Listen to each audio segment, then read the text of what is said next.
Bismillahirrahmanirrahim. Assalamualaikum warahmatullahi ta'ala wabarakatuh. Alhamdulillahirabbil alamin wa sallallahu ala sayyidina Muhammadin wa ala alihi washabihi wasallam.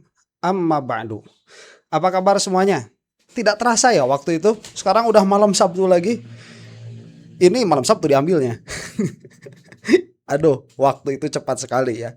Terima kasih banyak bagi Anda yang selalu menonton video saya. Nggak bosan apa kalian? Mampir terus ke sini. Aduh, terima kasih banyak. Awas, overdosis ya. Aduh, yang lain-lain bisik lewat maksud saya begitu. Cuman kalau yang lain jalan, kemudian nonton channel ini jalan, bagus. Bagus, terima kasih banyak. Oke, apa yang akan kita bahas kali ini? Ini ada BAP yang kata Pak Abdul Ghafur Sangaji baru saja bisa diakses. BAP-nya Jokowi itu baru saja bisa dibaca. Nah ya, apa yang menjadi aneh? Yang menjadi aneh, tapi tidak, karena yang ngomongnya Jokowi, bahwa Jokowi itu tidak tahu ijazahnya difoto sama Dian Sandi. Dalam pengertian Dian Sandi tidak memiliki izin dari Joko Widodo untuk memfoto ijazahnya. Nah, baik. Itu adalah fakta BAP ya. Dari fakta itu, di mana keanehannya? Nih, yang namanya ijazah itu kan bukan mobil ya, yang dipampang di garasi kemudian bisa difoto kapan saja.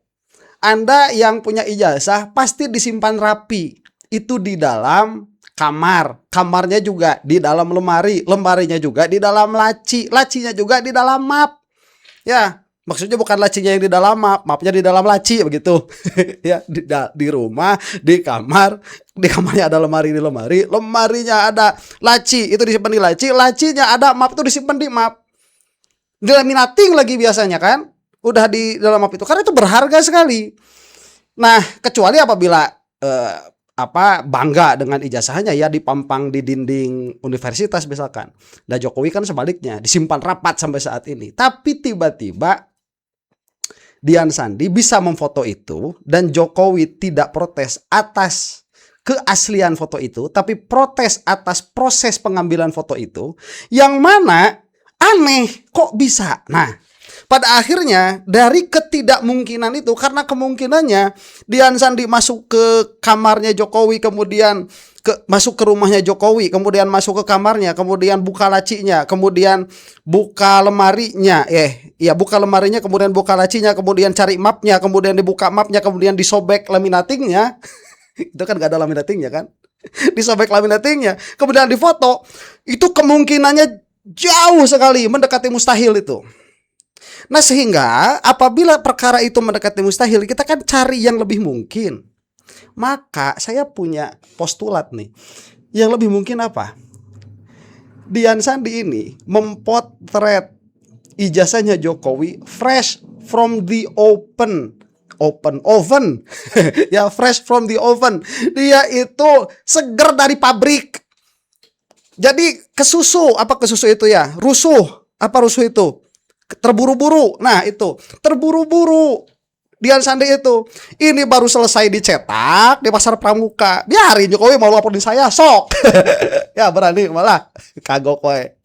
Ini apa namanya itu ijazah lagi ya. Ijazahnya baru selesai dari Pasar Pramuka, belum dikasihin ke Jokowi, udah difoto. Kemudian udah diupload. Setelah diupload baru diberikan ijazahnya kepada Jokowi. Ya. Itu postulat yang lebih mungkin daripada si Dian Sandi masuk ke rumahnya Jokowi, kemudian masuk ke kamar tanpa izin loh ini, karena Jokowi mengatakan tanpa izin Jokowi. Kemudian buka-buka lemari, kemudian buka-buka laci, kemudian buka-buka map, kemudian disobek laminatingnya. Itu nggak mungkin, ya, impossible. Baik. Ini supaya kita mendengarkan fakta-faktanya. Tadi makan cuman berpikir begitu ya. Ini kita lihat saja fakta-faktanya nih. Kita mulai dari perkataan Mas Abdul Ghafur Sangaji di press conference setelah pra peradilan. Setelah itu nanti kita akan menyaksikan yang di Madilog ya. Sedikit saja yang di Madilog itu karena panjang kan 1 jam, masa direaksi semuanya. Kita saksikan ini. Yang pertama ini adalah dokumen kesimpulan yang tadi kami sampaikan ke Hakim Pra Peradilan. Ya, setebal 41 halaman. Kesimpulan ini merangkum semua fakta-fakta persidangan selama proses pra-peradilan. Dan di dalam kesimpulan ini ada beberapa hal dan bahkan juga menjadi fakta persidangan. Ada beberapa hal yang menarik, Mas Roy. Yang pertama, terbukti bahwa ijazah Pak Jokowi bentuknya adalah ijazah analog. Dan kemarin pada saat pemeriksaan alat bukti termohon, ada satu BAP krusial dan satu BAP kunci yang juga dihadirkan sebagai alat bukti, yaitu BAP dari Pak Joko Widodo. Dan saya salah satu anggota tim kuasa hukum yang membaca BAP Pak Joko Widodo. Ada satu keterangan yang menarik dari Pak Joko Widodo.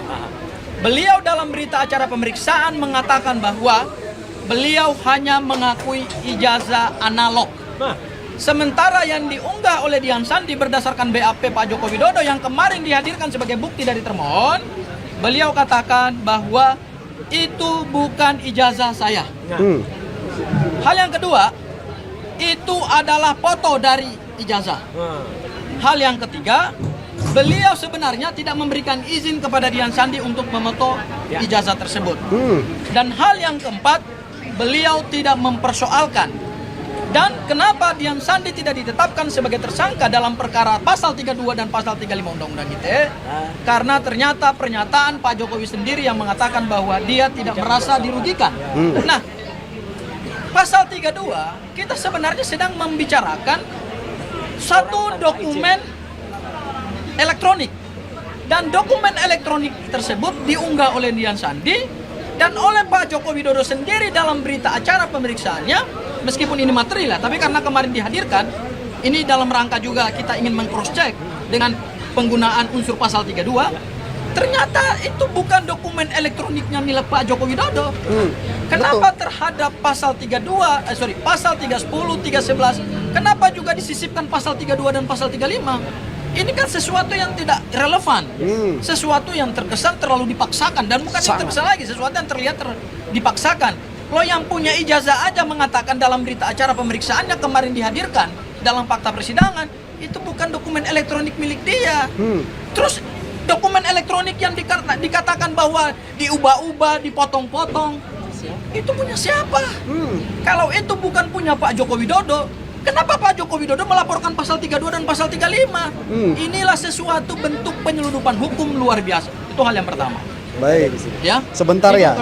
Hal yang pertama nih, BAP Jokowi ditemukan, dia hanya mengakui ijazah analog, itu bukan ijazah saya, kata Pak Jokowi, merefer ya, menunjuk kepada yang ada di internet. Itu bukan ijazah saya, kata Jokowi, itu hanyalah foto. Ya, karena memang kan kalau ada ijazah versi digital baru itu adalah ijazah saya. Ini kan bukan ijazah versi digital yang dikeluarkan oleh UGM. Ini adalah foto dari ijazah, maka itu bukan ijazah saya, kata Jokowi, itu hanyalah foto. Kemudian Dian Sandi tidak ada izin.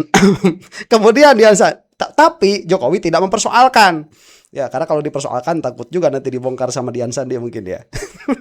Dan tidak merasa dirugikan. Nah, nanti kan pertanyaan-pertanyaan kemudian itu saya tidak fokus di sana. Kenapa kok Jokowi bisa melaporkan dan lain sebagainya. Ini saya mau memberikan stressing di situ saja ya, bahwa Jokowi tidak mengakui itu sebagai ijazah elektroniknya, tetapi itu adalah ijazah yang difoto Dian Sandi, yang mana Jokowi pun tidak tahu bagaimana Dian Sandi bisa mempotret ijazah itu. Harusnya kan dilaporin maling itu. Ya, trespassing masuk rumah tuh Dian Sandi.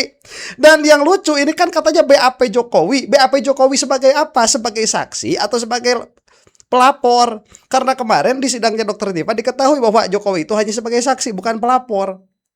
Ya, ini lucu saja. Tapi gak jadi aneh lah gitu ya. Lucu saja ini. Kita teruskan dulu sebentar nih. Kami sudah sampaikan dalam kesimpulan. Hal yang berikutnya lagi adalah terkait dengan pokok persoalan kami dalam pra-peradilan ini adalah kami menguji dua alat bukti permulaan yang cukup.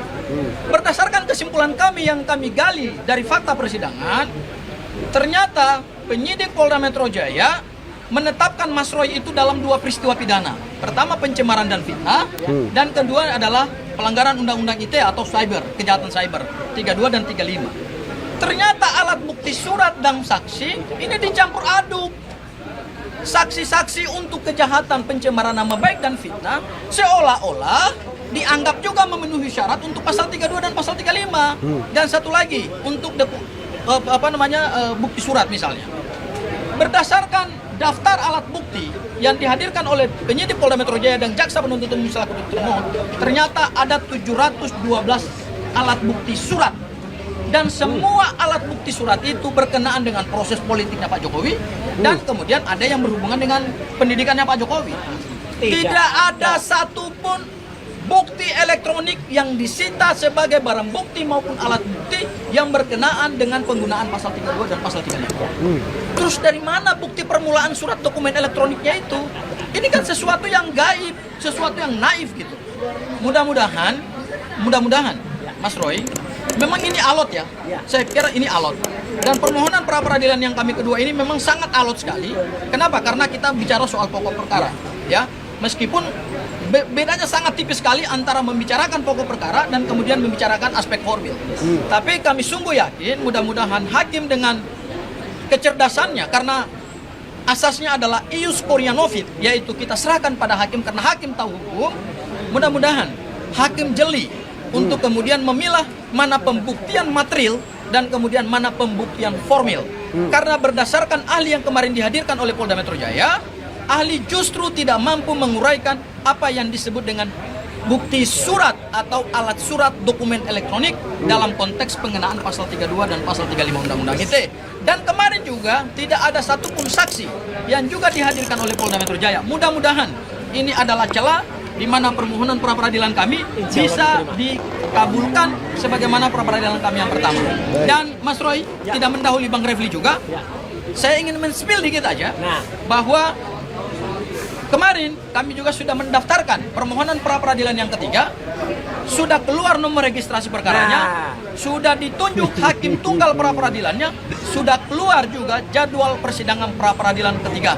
Terkait dengan apa, saya belum bisa menyatakan.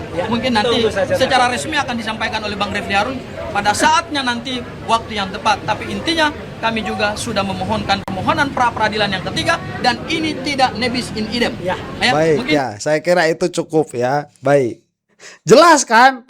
Clean and clear, loud and sound. Ya, selesai itu.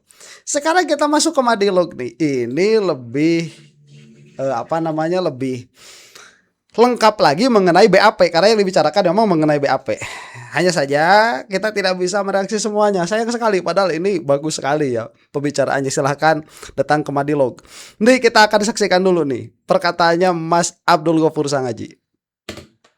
Ada update apa dari Prapit?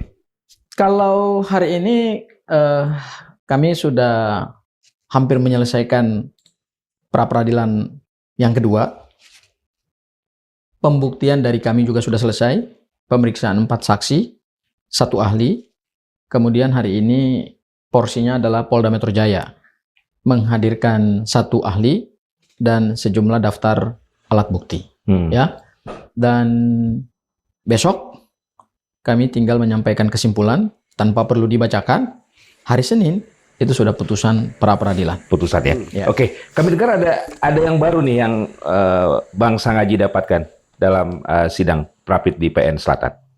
Kalau di Pengadilan Negeri Jakarta Selatan untuk hari ini tadi kan ada penyerahan sejumlah daftar alat bukti ya. Oke. Dan daftar alat bukti itu lebih kepada daftar alat bukti surat dan dokumen. Kebetulan dalam daftar alat bukti dokumen itu salah satu yang tadi saya baca secara detail dan saya kepo juga gitu ya, baru saya lihat juga hari ini, yaitu berita acara pemeriksaan Presiden Joko Widodo. BAP-nya Pak Jokowi. BAP-nya Joko Widodo. Karena tadi diserahkan kepada kami dan saya baca di hadapan hakim, ya kan, saya baca secara teliti, ada BAP awal dan ada BAP tambahan. Mungkin BAP tambahan itu setelah berkas dinyatakan P19 oleh jaksa penuntut umum ya, atau jaksa peneliti ya. Dan tadi saya baca. BAP. Berapa halaman Bang?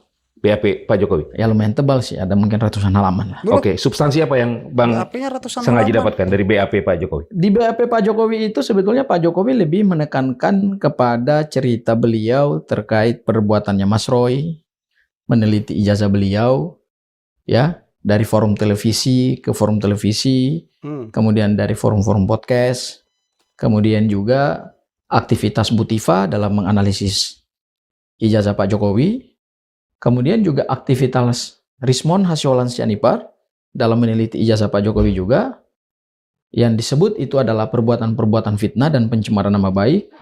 Ada juga BAP terkait pernyataan dari Pak Rizal Fadila, Bu Kurnia Triroyani, ya. Dan intinya BAP Pak Joko Widodo itu justru lebih menekankan pada gambaran beliau terhadap peristiwa dugaan pencemaran dan fitnah. Tidak menyentuh objek pokoknya, ijazahnya. Ya, jadi saya kira sebenarnya ini yang akan diuji dalam persidangan nanti ya. Tapi mungkin saya highlight saja yang secara garis besar terkait dengan ijazah Pak Jokowi itu justru hanya beberapa pertanyaan dan jawaban dari Pak Jokowi, dan jawabannya tidak banyak. Jawabannya hanya simpel-simpel saja. Misalnya tadi saya baca juga di BAP Pak Jokowi ada pertanyaan, apakah ijazah Pak Jokowi asli? Beliau sampaikan asli karena sudah diakui UGM, sudah diakui rektor, sudah diakui wakil rektor, dekan Fakultas Kehutanan UGM. Kemudian ada pertanyaan berkaitan dengan penulisan skripsi. Beliau katanya menulis skripsi pakai mesin tik. Dan mesin tik itu pada saat penyerahan tersangka dan barang bukti, Bang Mardi, kami lihat juga, kami buka juga mesin tiknya. Mesin tik, ya zaman dulu lah ya. Mungkin itulah yang dikatakan mesin tiknya yang digunakan oleh Pak Jokowi untuk menulis skripsi gitu. Dan ada juga pertanyaan seputaran skripsi ya. Lembar pengesahan itu katanya dia cetak di percetakan perdana, tapi ditanya apakah Pak Jokowi ingat percetakan perdana di mana, beliau lupa katanya. Dalam BAP-nya beliau menyatakan lupa. Padahal pramuka. Dia dijelaskan. Nah, ada satu lagi yang Sebentar sebelum ke situ ya, sedikit saja. Jokowi ditanya, Pak, apakah ini ijazah Bapak? Jokowi mengatakan asli karena sudah diakui oleh UGM, sudah diakui oleh rektor. Kalau saya ya ditanya, ijazah kamu asli nggak? Asli. Lo kenapa bilang asli? Pak, lah saya sekolah di situ, teman saya ya ada di situ, saya menghabiskan waktu sekian tahun di situ. Ya gimana mau dikatakan nggak asli? Kalau pun kata rektornya palsu, saya sembur tuh rektornya tuh. Jokowi mau heran cuman wiwi ya nggak jadi. Ya kemudian ditanya tadi seputar skripsi, di mana katanya ini dicetak? Tadi kalau saya nggak salah dengar ya, percetakan perdana katanya. Masih ingat gak di mana? Lupa. Aduh, ya ini perkara yang sangat bersejarah. Saya masih ingat pertama kali bertemu dengan istri saya di mana. Ingat betul itu. Ya tempatnya, spotnya. Ya ijazah dicetak di mana? Saya lupa Pak. Dijelaskan oleh Pak Jokowi bahwa Pak Jokowi itu dosen pembimbing skripsinya adalah Profesor Ahmad Sumitro. Jadi bolak-balik itu bukan dengan Pak Kasmujo. Dalam BAP-nya beliau menceritakan bolak-balik itu dengan Prof Sumitro. Jadi ini agak beda dengan keterangan waktu di UGM itu ya, yang justru Rismon sampai datang ke mana? Ke tempatnya Pak Kasmujo ya, bersama seorang podcaster namanya itulah ya. Ya ternyata dalam BAP-nya Pak Jokowi justru menceritakan bolak-balik itu dengan Pak Profesor Sumitro, itu Ahmad Sumitro. Beda dengan yang sebenarnya pada saat kita tonton dari UGM ya, pada saat yang sekarang kan suka viral itu kan potongan-potongan pernyataan Pak Jokowi. Tapi dari BAP Pak Jokowi secara substansi tidak banyak mengungkapkan mengenai objek pokok ijazahnya. Enggak. Lebih banyak menekankan pada peristiwa pidana. Kalau saya bilang mungkin BAP-nya seperti ya sudah disiapkan kali ya. Betul. Banyak sekali. Jadi penjelasannya itu pada menit sekian, Mas Roy ngomong ini pada menit sekian, Rismon ngomong ini pada menit sekian, Bu Tifa ngomong ini pada menit sekian, Pak Bu Kurnia ngomong ini, Pak Rizal Fadila ngomong ini, lebih pada peristiwa pencemaran nama baik dan fitnah. Nggak menjelaskan sama sekali tentang proses perkuliahan beliau. Nggak menjelaskan sama sekali terkait dengan bagaimana dia mendapatkan ijazah itu dari UGM, ya masih seputaran pencemaran nama baik lah. Termasuk tidak mendalam soal keabsahan dari ijazah itu. Ya hanya dikatakan oleh Pak Jokowi ijazah saya asli karena diakui UGM, itu aja. Tuh kan. Oke. Jadi dia sendiri mengatakan bahwa ijazah saya asli karena UGM mengakuinya gitu. Sebatas itu. Sebatas itu. Tidak ada penjelasan soal proses Atau riwayat pendidikan, proses akademiknya? Iya. Ya, justru yang saya lihat tadi juga saya baca BAP-nya Pak Kasmujo ya. Saya BAP Kasmujo ya. Sebenarnya saya nggak mau, mungkin lebih detail ya. Biarkan ini jadi fakta persidangan gitu ya. Nah, tapi intinya seperti itu. Saya nggak mau membuka materi itu ya, karena itu materi persidangan. Nah, itulah yang kemudian menjadi alasan kenapa kami mengajukan pra peradilan ini, Bang Mardi. Karena kami melihat bahwa perkara ini titik tekannya lebih kepada pencemaran nama baik dan fitnah. Bukan menguji asli tidaknya ijazah Pak Joko Widodo. Itu tercermin dari BAP-nya Pak Jokowi tadi itu? Iya. Akhirnya hari ini saya bisa baca juga BAP Pak Joko Widodo. Di hadapan hakim loh. Pertama kali berarti Bang? Baru pertama kali. Oke. Itulah alasannya langkah rapid dilakukan? Itulah alasan kenapa kami mengambil langkah pra peradilan, karena pra peradilan ini adalah forum untuk menguji. Ya. Baik, sebentar. Kalau ya. Itu sudah bagian itu ya saya skip saja karena itu berkaitan dengan pra peradilan. Saya lebih menarik kan tadi untuk membahas yang berkaitan dengan Dian Sandi ini. Ini ada di menit berapa 15 ya. Saya klik ke sini nih. Kita lanjutkan. Ternyata nggak ada satupun saksi yang melihat bahwa Mas Roy itu meretas dokumen elektronik, mencuri dokumen elektronik. Ya, mungkin dari komputernya Dian Sandi, device-nya Pak Joko Widodo, ya kan? Nggak ada saksi yang melihat itu. Nggak ada saksi juga yang menggambarkan dalam proses persidangan pra peradilan bahwa Mas Roy telah melakukan manipulasi dokumen elektronik, sehingga dokumen elektronik tersebut mungkin sudah hilang, tidak bisa lagi diakses, atau sudah berubah wujud, ya. Tidak ada saksi yang melihat itu. Dan dalam proses persidangan pra peradilan, justru kami buktikan sebaliknya kepada termohon, yaitu Polda Metro Jaya, bahwa di hadapan hakim kami sampaikan, kami langsung minta pihak pengadilan melalui akun mereka sendiri ya, akun dari Pengadilan Negeri Jakarta Selatan, akun X, ya, itu langsung ditampilkan dokumen Dian Sandi masih utuh apa adanya, ya, masih utuh apa adanya dan tidak mengalami perubahan apapun. Nah, menariknya, Bang Mardi, saya mau kembali lagi ke BAP Pak Jokowi. Saya baru ingat. Ijazah Pak Jokowi itu adalah ijazah analog. Dian Sandi itu mungkin mengambil foto, kemudian diupload. Lalu dalam keterangan BAP Pak Jokowi katakan bahwa saya tidak tahu bagaimana mereka memoto ijazah saya. Nah, kemudian ijazah saya itu ijazahnya analog, bukan seperti yang dipoto oleh Dian Sandi. Saya juga tidak memberikan izin juga kepada Dian Sandi untuk mengupload ijazah tersebut. Tetapi saya tidak mempersalahkan Dian Sandi, karena foto tersebut tidak diutak-atik oleh Dian Sandi dan tidak merugikan kepentingan hukum saya. Makanya kenapa Dian Sandi tidak ditetapkan sebagai tersangka. Padahal seharusnya kalau kita mau menerapkan pasal 32 dan pasal 35, seharusnya Dian Sandi yang ditetapkan sebagai tersangka. Jangan Mas Roy. Karena dia yang memposting. Yes. Dan ternyata postingan Dian Sandi itu berupa foto, dicekrek, kemudian diupload. Apakah itu dokumen elektronik yang kemudian kalau dianalisis itu mengubah ijazah Pak Jokowi dari yang katakanlah dari yang asli menjadi tidak asli, atau dari yang tidak asli menjadi asli? Kan nggak begitu cerita perkara ini. Itu hanya selembar, itu hanya foto kok. Makanya tadi begitu kami menguji ahli dari Polda Metro Jaya, saya dan Bang RH, di ujung pemeriksaan ahli tadi kami jebak ahli dengan pertanyaan bahwa kalau saudara katakan bahwa sudah terpenuhi 2 alat bukti permulaan yang cukup, baik alat bukti ahli, keterangan ahli, saksi maupun surat, kami tanya kepada ahli, kalau surat dalam tindak pidana elektronik itu bukti suratnya kayak apa? Kan dokumen elektroniknya kan? Ya. Sementara dokumen elektroniknya nggak pernah disita dan tidak pernah mengalami perubahan.